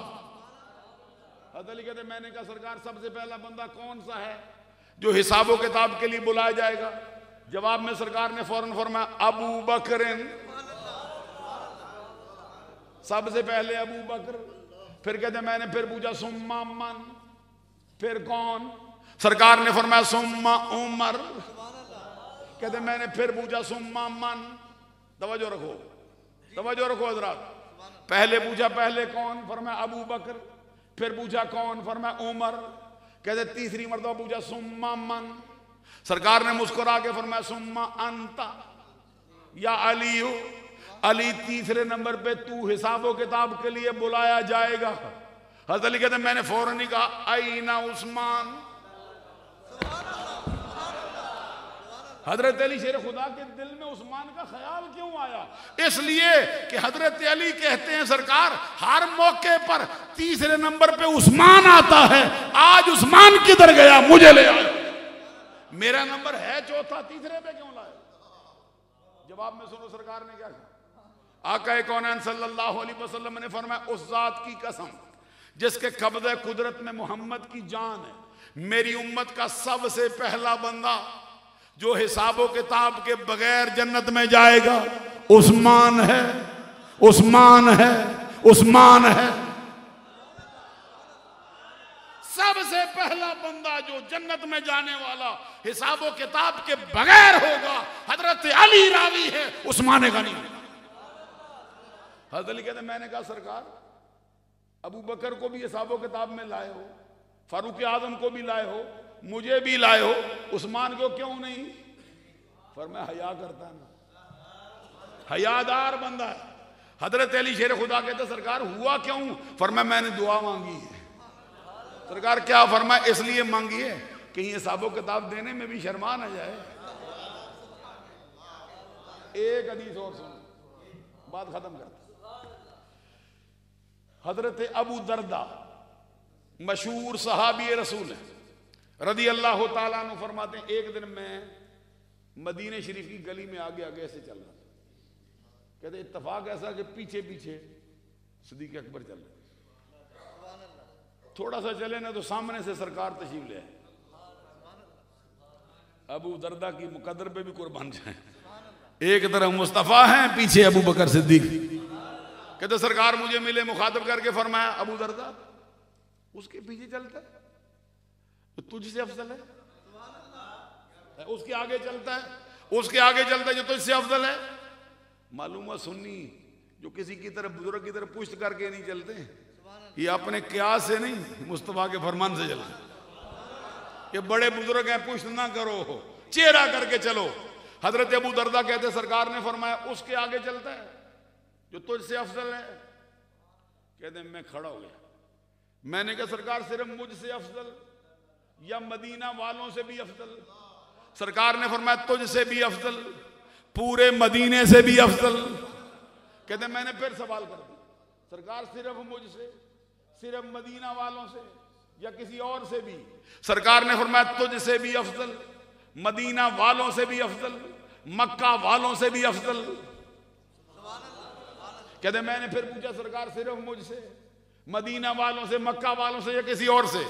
سرکار نے فرمایا تجھ سے بھی افضل، مدینہ والوں سے بھی افضل، مکہ والوں سے بھی افضل اور پورے عرب والوں سے بھی افضل۔ سبحان اللہ کون ہے یار؟ حضرت ابو دردہ کہتے ہیں میں نے پھر سوال کیا سرکار صرف مجھ سے، صرف مکہ والوں سے، صرف مدینہ والوں سے، صرف عرب والوں سے یا کسی اور سے بھی؟ کہتے اتنا میں نے کہا نا گل قدس کی پتیوں کو حرکت ہو گئی، رحمتوں کے پھول برسا دیے۔ میرے آقا نے دل کا کشور فتح کر لینے والی آواز میں فرمایا واللہ ما طلعت الشمس ولا غربت علی احد افضل من نبی بکر صدیق۔ کسی بندے پر آج تک نبیوں رسولوں کے بعد نہ سورج طلوع ہوا ہے نہ سورج غروب ہوا ہے جو ابو بکر سے افضل و اعلیٰ ہو جائے۔ سب سے افضل ابو بکر ہے، سب سے بہتر ابو بکر۔ یہ سلسلہ ساری رات جاری رہ سکتا، حضرت علی کے فرمان سے بھی جاری رہ سکتا، حضرت امام حسن کے فرمان سے بھی جاری رہ سکتا، ائمہ اہل بیت سے بھی جاری رہ سکتا۔ جس کو اٹھاؤ نا، ایک بات کہہ دوں، یہ جو صوفی لوگ ہیں انہوں نے بھی ابو بکر سے کوئی فیض اٹھایا ہے؟ کبھی ابو بکر سے مسئلے اٹھا لیتے تھے؟ سنو یہ سلسلہ عالیہ جنیدیہ حضور جنید بغدادی سے ایک بزرگ آئے ہیں حضرت ابو بکر شبلی۔ یہ کس کے پیر ہیں؟ داتا علی حجویری کے پیر کے پیر، تیسرے نمبر پہ غوث اعظم کے پیر ہیں، چھٹے درجے میں۔ مرتبہ اندازہ لگاؤ، جنید بغدادی نے جس کے سر پہ دستار باندھی خلافت، ان سے کسی نے پوچھا تھا حضور یہ 200 درہموں پر سال بیت جائے کتنی زکوٰۃ فرض ہوتی ہے؟ یہاں سے دیکھ پھر صوفی کیا شے ہوتا ہے، طریقت کس کا نام ہوتا ہے۔ حضرت ابو بکر شبلی فرماتے ہیں یہ شریعت کا مسئلہ پوچھتا ہے یا طریقت کا یا عشق والوں کا؟ شریعت پوچھتا ہے یا طریقت پوچھتا ہے یا عشق والوں کی بات پوچھتا ہے؟ اس نے کہا حضور مجھے تو جتنا پتا تھا پوچھ لیے، اگلی باتیں خود بتا دو۔ آپ نے فرمایا شریعت کہتی ہے کہ 200 درہموں پر سال بیتے 5 درہم حقدار کو دے دے، 200 درہموں پر سال بیت جائے 5 درہم زکوٰۃ کے جو اس کا مصارف میں سے کوئی ہے اس کو دے دے، تیری زکوٰۃ 195 رکھ لے 5 دے دے۔ یہ شریعت دیتے ہو زکوٰۃ تم بھی سارے؟ اچھا وہ کہتے ہیں دیتے ہیں، شکر اللہ کا ہے نا دیتے ہیں۔ آگے کہتے ہیں طریقت کیا کہتی ہے، جن کو پیری مریدی کہتے ہیں، جن کو تصوف کہتے ہیں، کہتے ہیں طریقت یہ کہتی ہے 200 درہموں پر سال بیتے 195 دے دے، 5 رکھ لے۔ یہ شریعت میں طریقت میں فرق ہے۔ فرمایا 195 دے دے 5 رکھ لے، تو جو سب سام بن کے بیٹھے پیر نہیں کہلا سکتے۔ پیر کہلانا اسی کو شایان شان ہے جو 200 درہموں میں سے 195 دیتا۔ فرمایا 195 دے دے 5 رکھ لے، یہ طریقت کہتے ہیں۔ اب عشق والوں کی بھی سن، کہتے ہیں عشق والے کہتے ہیں 200 کے 200 ہی دے دے اور شکرانے میں جان بھی دے دے۔ اس نے پوچھا حضور پہلا مسئلہ تو ہوا شریعت کا، دوسرا ہوا طریقت کا، تیسرا کدھر سے لائے ہو؟ حضرت ابو بکر شبلی کہتے ہیں اس سے جو عشق والوں کا امام ہے، کہتے ہیں وہ کون ہے؟ وہ ابو بکر صدیق۔ حضرت ابو بکر صدیق رضی اللہ تعالیٰ عنہ کا مرتبہ اور ان کا شان پوری اللہ کی مخلوق میں نبیوں اور رسولوں کے بعد سب سے زیادہ ہے۔ یہ اہل سنت کا نظریہ، یہ اہل حق کا نظریہ، قرآن سے، حدیث سے، حضرت علی کے فرمان سے دلائل کے انبار موجود۔ دوران گفتگو مجھ فقیر سے کہ چھوٹی بڑی غلطی سرزد ہوئی ہو، اللہ سے آپ لوگوں سے معافی کا طلبگار ہوں۔ وآخر دعوایا ان الحمدللہ رب العالمین۔